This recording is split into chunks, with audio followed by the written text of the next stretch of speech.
u yerda terlash, yoqimsiz hidlar bo'lmaydi. Yuvinib tozalanish kerak bo'lmaydi.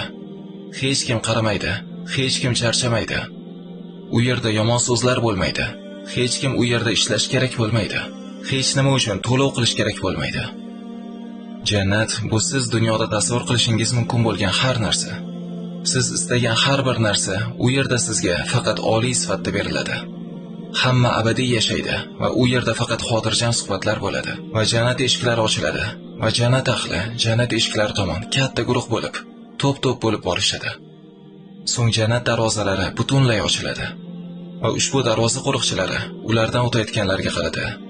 Sizga salomlar bo'lsin. Xush keldingiz. Tabriklaymiz. Siz go'zal sabr qilib, imtihondan yaxshi o'tdingiz. Shuning uchun kiringlar deydilar. Siz uning ichida ko'zlar ko'rmagan, quloqlar eshitmagan va insonning tasavvuriga kelmagan narsalarni ko'rasiz.